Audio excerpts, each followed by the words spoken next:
I think people also feel very alone. People feel like there's nobody out there who understands them, especially when you're in that moment of crisis. And and I a lot of what I do is try to help people see that all of us, not only have we gone through shit, but we've gone through shit that actually looks a lot like yours.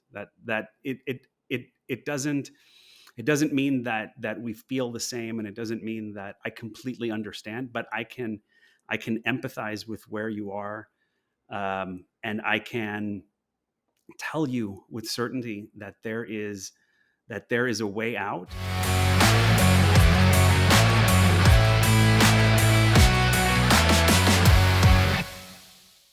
Hello, and welcome to the Mindset and Self-Mastery Show. I'm your host, Nick McGowan, and today on the show I have Paul Rivera. Paul, how are you doing today? I'm doing great, Nick. Thanks so much for having me. Absolutely. I'm glad that you're on. I'm excited to have the conversation.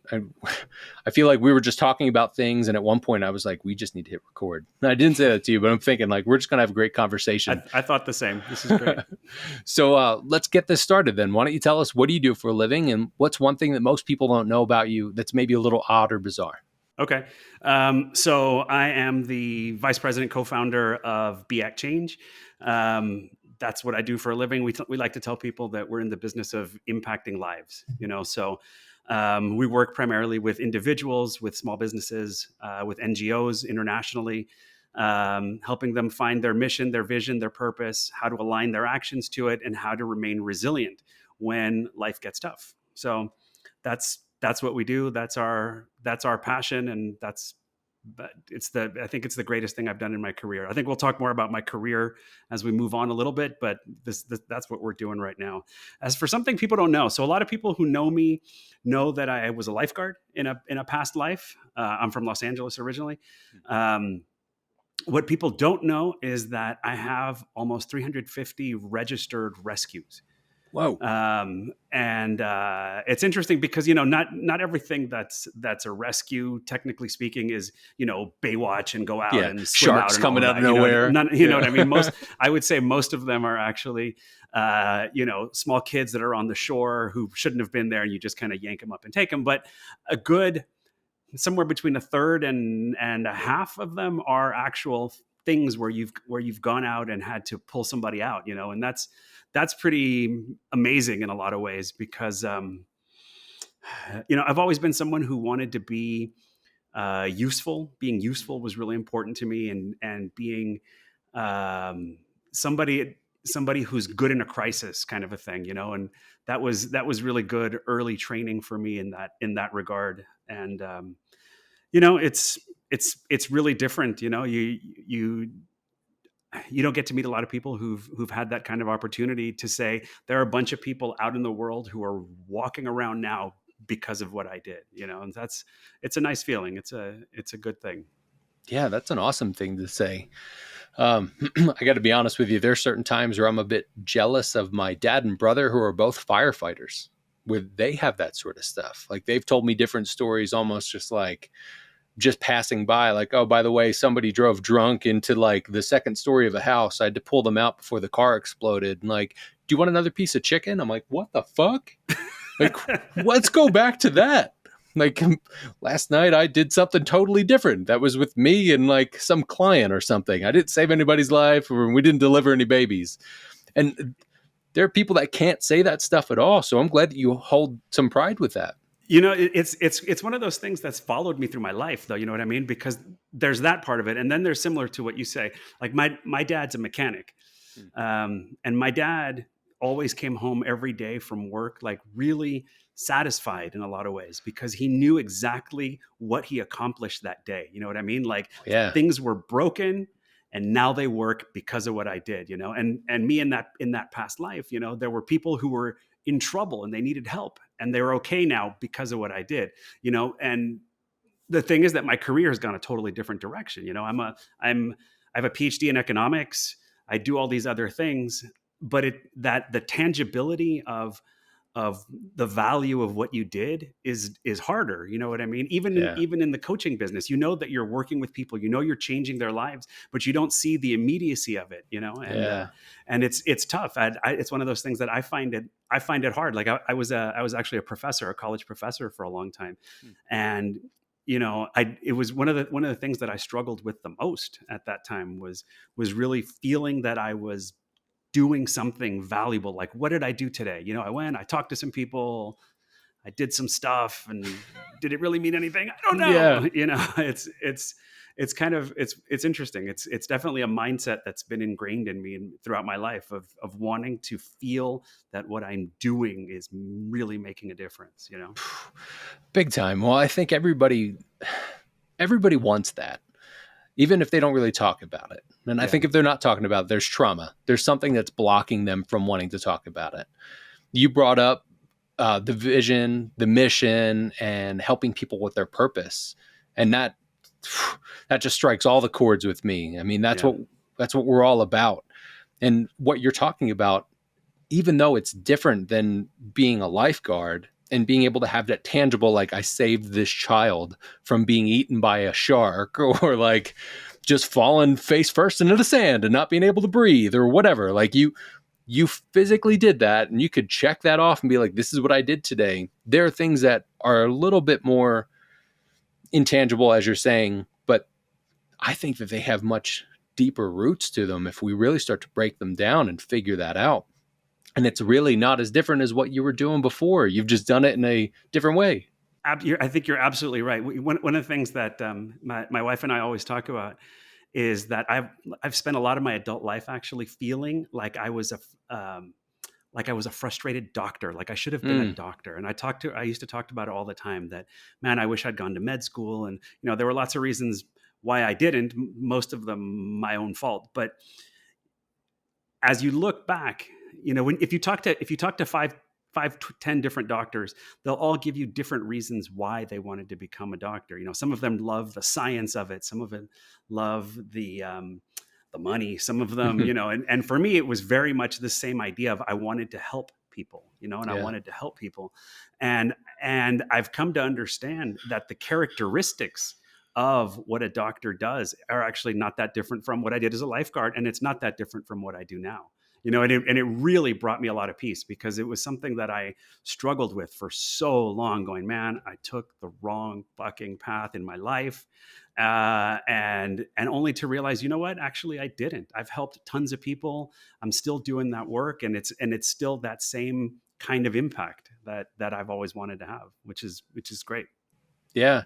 The power of perspective, right? You know, being able to look at it and go, oh yeah. I'm sure that was one of those moments, like as soon as it happened, you were just like, I feel 40 pounds lighter. Like, yeah, that Exactly. just makes a ton of sense. Life is good now. Yeah. You know, let's actually think about those people that are unsure what their purpose is or what they're here to do, and they're just frustrated.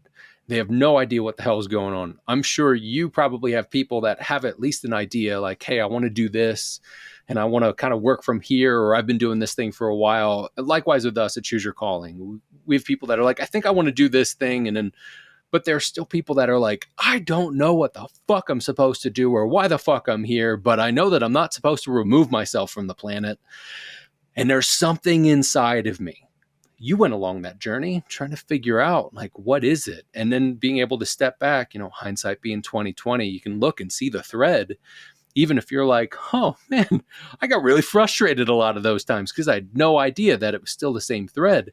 What advice do you give somebody that's trying to figure out what that thread is for them, Yeah. and trying to differentiate between like what their purpose is or what their passion is or just what's a fucking hobby? I would say that we've encountered a lot of people who, for one, are afraid to ask the questions, you know, and I think some of it is they're afraid that they'll find out that they have completely gone the wrong way, right? And like I'd rather not know. I'd rather stay on this path that I know is not the path really that I'm meant for, or what really fulfills me in some way. But I don't want to find out that I've completely gone astray, you know. And I can tell you with great certainty that I have yet to meet or work with anyone for whom that's true, really.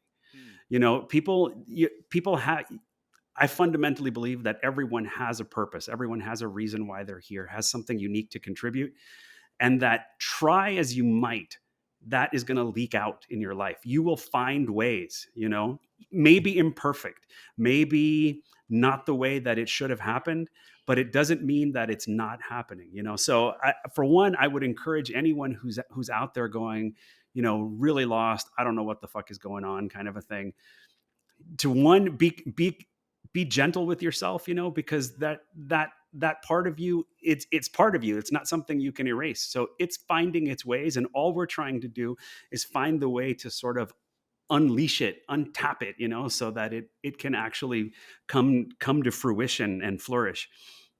And then the second part is, man, I don't know. There's I don't know about the second part. There's just so many aspects to it. One thing is, for example, that it's not something that you do alone.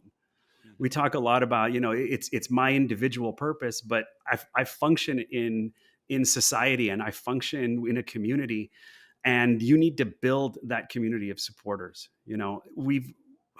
I work, I'm Latino, I'm first generation American.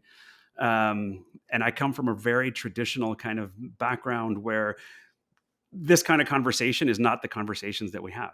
This idea of vulnerability. In fact, in my sort of machista culture, just the concept of vulnerability itself is something that's looked down upon. And so for me, a big part of why I do this work, why we work with these clients, why we wrote this book, is really about starting to change that conversation. That vulnerability means that I am strong enough to show you where I am uncertain, and really starting to change that conversation.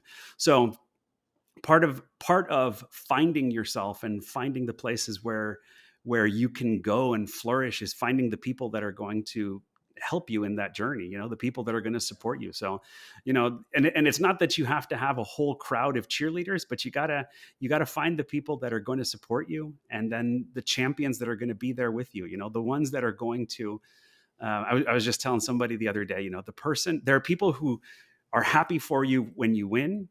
And then there's the people that when you say, you know what, I have this harebrained idea up my ass, and they're the ones who say, yes, that is genius. That is 100% you. You have it in you. The ones who believe in you more than you believe in yourself. Those people are golden, and a lot of the work that we end up doing is showing people that there's community out there for them that they didn't even know. As for us as entrepreneurs in this journey, we didn't really have people in our circles that were familiar with that. And we found of all things a great, really supportive entrepreneurial community online in Australia. So we're all the time now chatting with people in Australia, bouncing ideas off, and it's just so invigorating, really, to have people who connect with you that way, and it's something that really gives you not just motivation, but gives you that resilience to keep going, because you see that there are ups and downs. There are times when you kind of want to quit, but when you have that accountability with folks, it really keeps keeps you going. It's really nice, that, how do I say it? Thinking about my upbringing, where none of that was really possible. Um, my my I don't know. I don't want to get ahead in the conversation a little bit, but Carry on.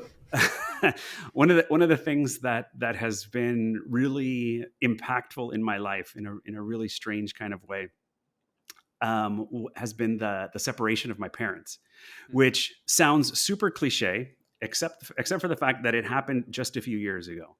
So I'm going to be 52 in a couple of months. You know what I mean? So it's not one of those things where I was scarred by my parents' divorce in my teenage years or anything like that.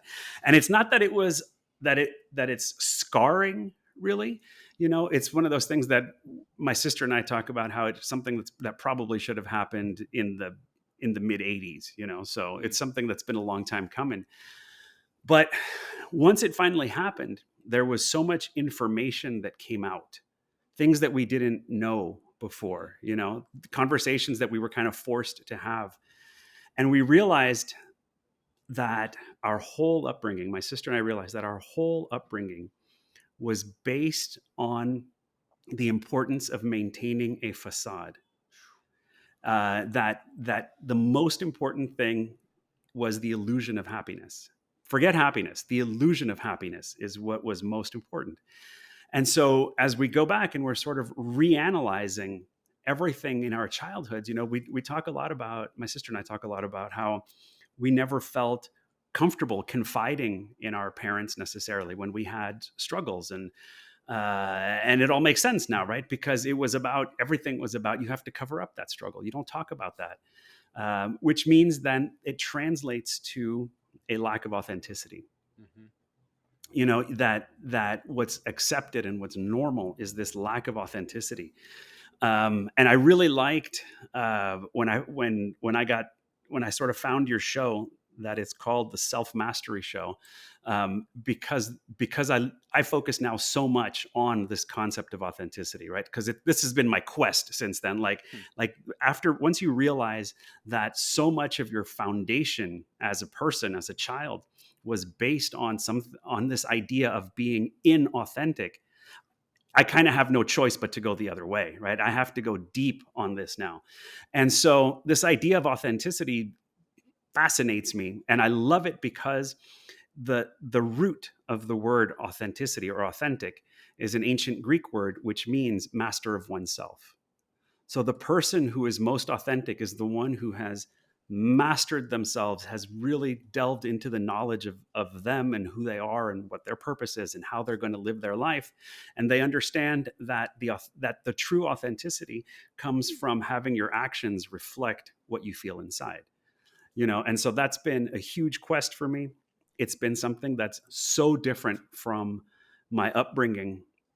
And so sort of thinking about like people who are out there and are struggling and are lost, they're, just because you were weighed down with something in your past that has prevented you from having the kind of growth and having the kind of self-knowledge that you wish you had, it doesn't mean that that's not possible for you. It's something that it takes time, it takes effort, it takes a willingness to talk about things that you've never talked about before, and many of them really painful.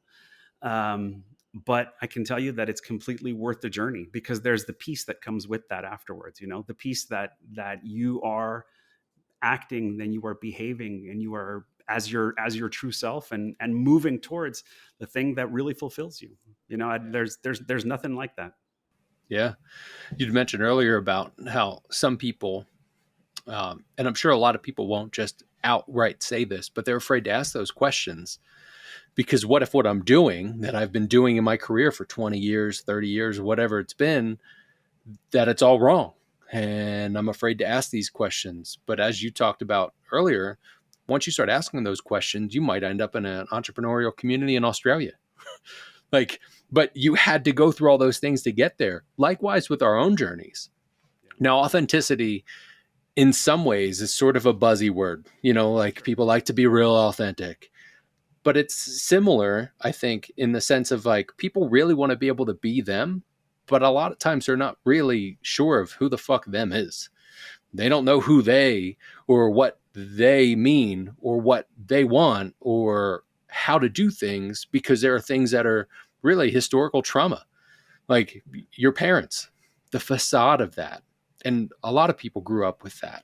It's almost like put dirt on it, get back fucking the game. It's like, no, I need to process through this stuff. We need to heal this. We need to get out of our bodies instead of just latching onto it. So when people talk about being authentic, I think sometimes we look at the things that are surfacey and just live there, instead of going, all right, well, why do I really like this? What does this really do for me?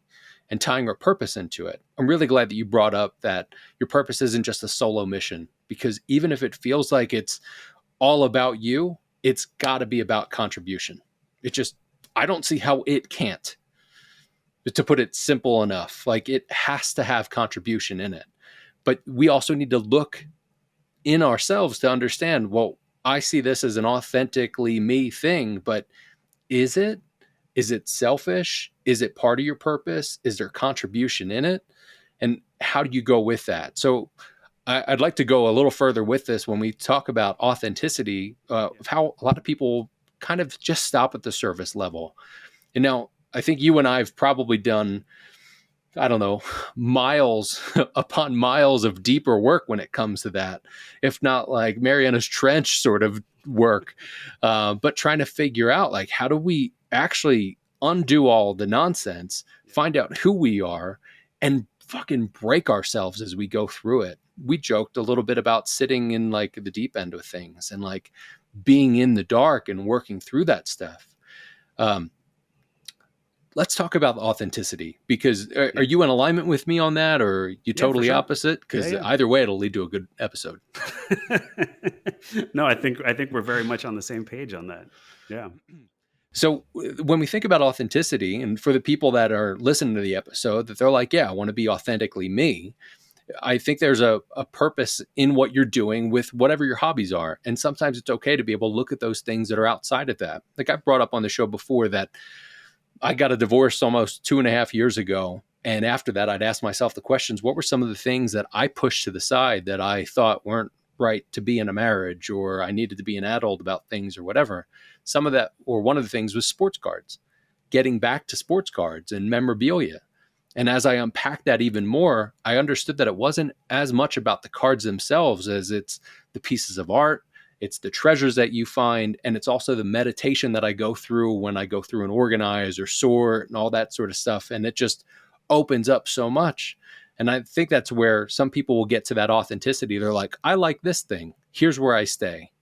And they don't go deeper into it. And that's really where our growth comes from. I believe that's where our growth comes from, because if you just stay on the surface of that, it's just a bunch of fucking buzzword salad at that point. Yeah. Yeah. I mean, I think I couldn't agree with you more. For me, a big part of it was realizing, going through some exercises to realize what my personal values are. So that was really, really critical for me. So I went through a good amount of work to realize that, for example, the most important thing for me, like by far the most important thing, is growth, and growth on multiple levels, right? Growth, emotional growth, spiritual growth, intellectual growth, and then after that, basically this idea of, the word came up, diversity, and it's not diversity necessarily as in the DEIA kind of thing, but I'm somebody who really values different experiences, Hmm. and so this, I mean, and anybody who knows me, anybody who's friends with me and is listening to the show is definitely going, yes, that sounds like Paul, right? I love to cook. I'm a black belt in jiu-jitsu. I've traveled to over 100 countries, all kinds of things. And like, I really need that stimulation from diversity, and then love is really important for me, not just in the sense of being loved, but having someone to whom I can give love, and things like that. So those are some of my core values, right? Growth, diversity, love, and for me, starting from that place gives me a filter for understanding what it is that I want to do and how it is that I should proceed. Whenever I have, and that helps me tremendously with remaining authentic to myself. I was divorced before as well, and there were a lot of things that I realized, I could have done differently. Not that the outcome would have been any different of the marriage, but I could have done differently, and a lot of it comes down to my lack of authenticity. I was, this was many years ago at this point, and I was not somebody who had done all of that work at that point. Um, and I realized that so many of the choices that I made were for what I thought was her benefit or for the benefit of our relationship, but it by definition was at my own sacrifice. Hmm. And there comes a point where that's not sustainable anymore, right? Because you've given up of yourself, you've relinquished a part of your own self, your own being, your own authenticity, and that hurts. That takes a toll, whether or not you realize it in the moment. So for me, having that core, that centering of the values for me, any decision that I make, I understand that whether it is something that is aligned to those values, something that speaks to me on the inside, and is therefore something that I'm doing authentically for myself, and that's a hugely important thing, um, because I would say that, um, this is what the work I do now. It's probably the hardest working that I've ever done. Like, I've done a PhD. I was a professor. I was a diplomat overseas representing the U.S. government. All kinds of things like that. But I think this is probably the toughest job that I've had. Um, but I love it. Why? Because it pushes me to grow. It's growth, right? It's pushing me out of my comfort zone. It's every day is different. Some days I get to do something cool, like talk to you. Other days I'm working on marketing. I'm working on tech. I'm doing other days we're working with clients. So every day is different, and that's hugely important to me. It's something that my wife and I do together, and so for me that's part of the love piece. So all of this really brings together my values, and that's hugely important to me. So even though I know that I'm busting my butt, I feel better inside than I've ever felt in my life, and there's no substitute for that. That right there is how you're living your purpose. Exactly. Like, even when shit's tough and you're like, fuck, this sucks, or this hurts, or that, or like, this is a lot. If you still feel that movement and that power along with you, and there's even a sense of peace that's back there, it may be quiet at times because you're like, there's a lot going on right now. That's still there and still moving you along. That's huge. I want the listeners to take note of that, because this is an actual live example of living your purpose. And that's how that shit feels. It's not always the easiest fucking thing. And it's not every day that you wake up and you jump out of bed and you're like, we're ready to tear apart the world. Let's do these things. Because you still have stuff and there's humans involved. And especially as a business owner, where you're like, fuck, is this project done? Is this done? Is that person? Do we have this other thing? What am I having for dinner? Like, at least maybe that's my stuff. But no, that you just mirrored my day. Throw in the 2 kids and getting them to school and all of that, and it's just crazy shit every day. Yeah, well, shit, sans children on this side, but I mean, yeah, God bless you for that.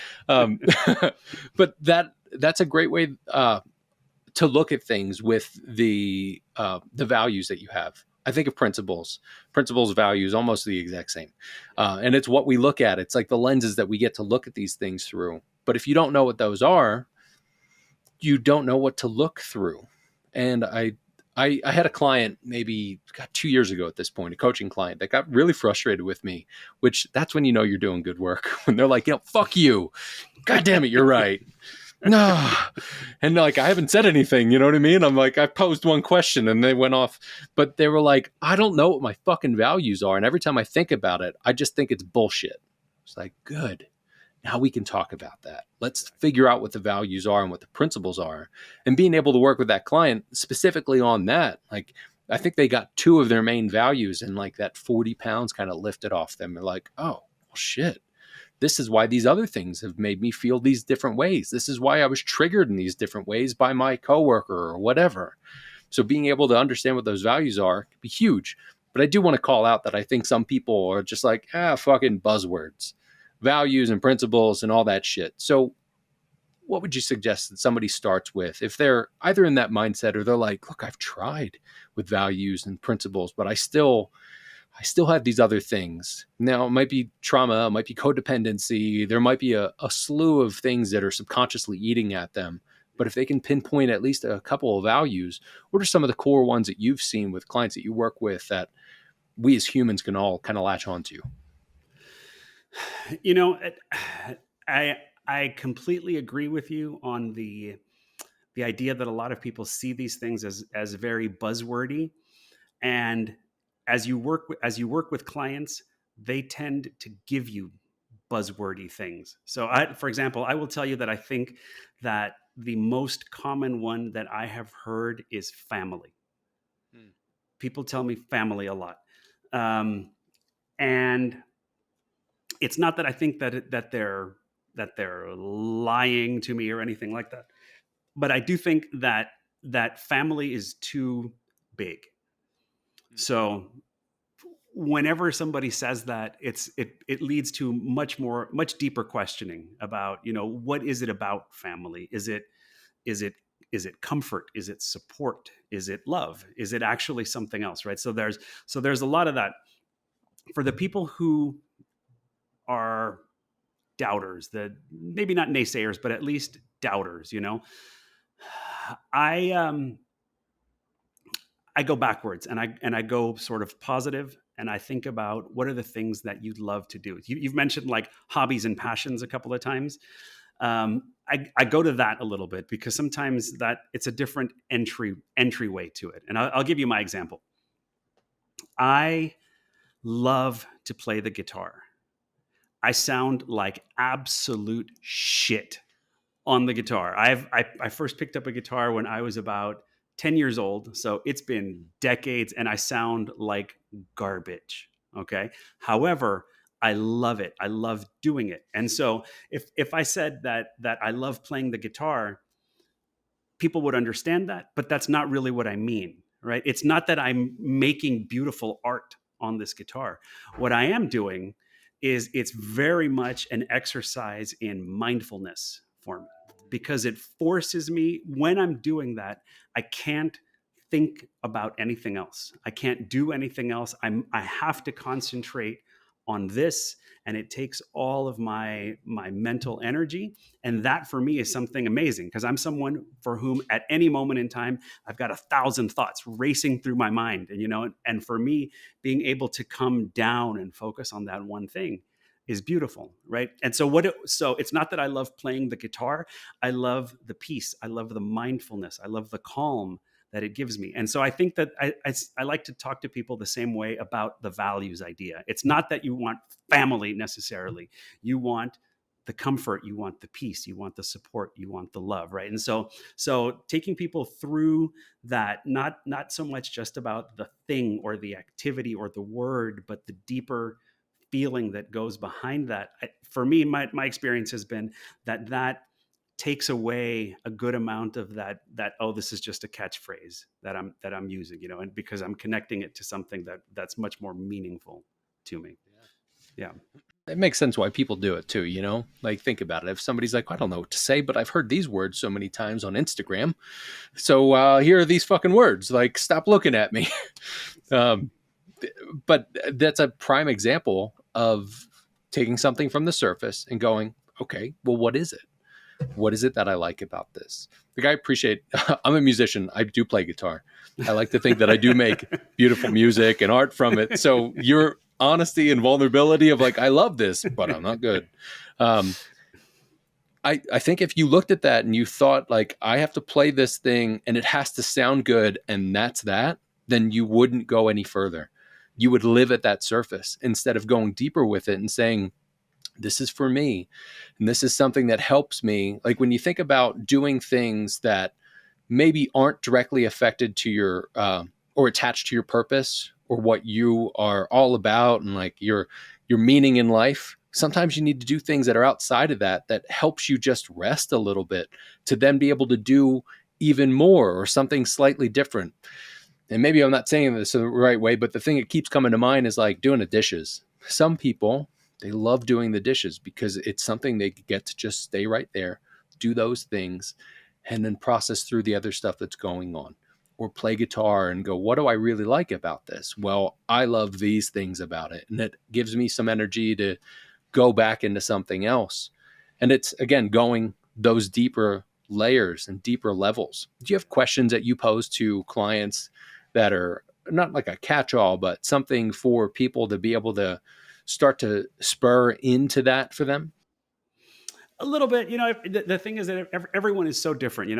I do everything I can to not sort of lump everyone together into one thing. I will tell you something that you just said was, I thought, really interesting though, because perfectionism is real, and perfectionism is a huge weight, and as I come across a lot of people who are going through this kind of work, so much of the barriers that they put up for themselves come down to, I'm afraid I'm not going to do it right. And I think about, so I mean, so the guitar thing, right? Like for me, I would be terrified to have to do to perform in front of people on the guitar. I know that it's something that I wouldn't necessarily do particularly well, and so the perfectionism in me would override my willingness or really ability to undertake it, right? Yeah. However, one of the conversations that we have a lot is that if that's the way that you are feeling, then maybe that's not your purpose. Maybe that's not your core, because it's also, it's not the most comfortable thing to be here. I'm being interviewed. I'm looking at myself on the camera, and I know that this is going to be thrown out to the rest of the world. That's a kind of discomfort as well. However, I'm here and I'm doing it and I'm loving it because I know that this is aligned with what I want to do, with the reason I'm doing it. You know what I mean? So my willingness to sort of take that self-doubt and that perfectionism and put it to the side and do the thing anyway, that's something that should be an indicator for you that's meaningful to you, right? That's something that hits you at the core. So when we talk to people about overcoming a lot of these mental barriers and really starting to master themselves a little more, there's so many things that we talk about, but one of the questions that always comes up is, and it's a tough one, but it's asking people what they have overcome in the past, and then what are the tools that they used to overcome them. And I would say that it's tough because people, it's the same thing, right? You got to this is why we have jobs as coaches, because people don't want to, they're kind of like, I don't know how you say in English. They're kind of like the donkey that's sitting down and doesn't want to move. You know what I mean? They're a little stubborn, and you got to push them a little bit. Yeah. But to get people to talk about what are the things that they've struggled with, what have they overcome, and sometimes it's really heavy stuff. Sometimes it's sexual abuse, sometimes it's emotional abuse, and sometimes it's other things that aren't as heavy, but it's still something that traumatized that person. And then asking them, okay, how did you move on? How did you pick up and keep going? And what I think is really powerful about that is one is that realization, because maybe they haven't done that work before, but a huge part of what I craft as that person's plan is the integration of those tools into their daily life. So it's this sort of understanding that those are the things that you've struggled with. Maybe it's depression, maybe it's, anger issues, maybe it's authenticity and you struggle with being yourself. All of those things are gonna keep coming back. Just because you're an adult doesn't mean they go away. Just because you got a promotion doesn't mean that they've gone away, right? So a big part of it is showing people how it is that we take those resilience tools that they have. Whether or not you know it, you have a resilience toolkit, because life kicks you in the ass and you have to find some way to keep going every day, and so you have a toolkit, whether you realize it or not. And then it's intentionally using those resilience tools to sort of recenter and keep you focused on where you're trying to go. So for me, so what's interesting, like the guitar thing is really interesting, because in the last few months, for the first time, I've started doing things like breath work. And, I don't know, I hope your listeners are relatively aware of this thing, but it is an amazing exercise where through your breathing patterns, you connect with yourself and the energy around you in a way that I had never seen before. But the closest I had come to it was playing the guitar. Was that feeling of being centered and focused. But it was imperfect, and there are all these tools now to really get you out into that space. And so for me, that's become a resilience tool, right? It's something that has helped me in the past.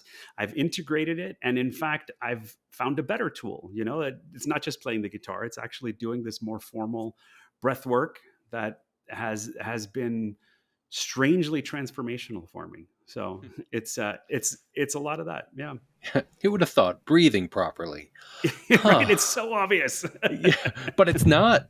It's really not. And it's interesting because, and I've said this so much over the past year, the body is so fucking cool and so interesting because, yes, those tools are created. The resilience tools, some of them are often created by trauma. And if you just look at those tools and go, well, this is what this is, if it's based on trauma, you have to work through that because it's not really a tool as much as your body's just like, you're being an asshole to me right now. You need to go look over here. I need to make sure we're okay and we survive. Right. Being able to work through that tool can be huge, but you've consistently said about taking those steps, asking those questions, being able to figure out, like, maybe is it the guitar? No, but it's something else. Right. And continuing to try those different things, even from a perfectionist standpoint. We're looking at things from perfectionism. I do believe that most, if not all, of that perfectionism comes from trauma. Because at some point when you were a little kid, somebody said you can't, or they scolded you for doing something, and you just took that as truth and became a story, and your body went, well, fuck, here we are. This is what we're going to do. I love that you've been able to point that stuff out. So a few main things that you've talked about have been not only your principles, your overall values, but being able to go deeper and understand that there's a lot more to what you can do, but you've got to ask that initial question. So let's kind of go back for a quick second. Sure. What sort of advice would you give somebody that's on their path towards self-mastery and they're in that spot where they're like, I'm afraid to ask these deeper questions because what if my fucking world changes? Well, okay. Having been in that situation, both personally and with clients, I would say, if you're asking me these questions, for one, something in your life needs to fucking change. You're here for a reason. If you're asking these questions, there's something with your life that's not working for you right now. You know, I can tell you that, at least for me, when I was personally in that situation, I was a much younger man, but my body. I love that you mentioned that the body. I think the body knows. Yeah. And I realized that I was, well, it took me a long time, but I realized that I was definitely being an asshole to my body. I was a much younger man than I am now, but my body was tired. My body was messed up.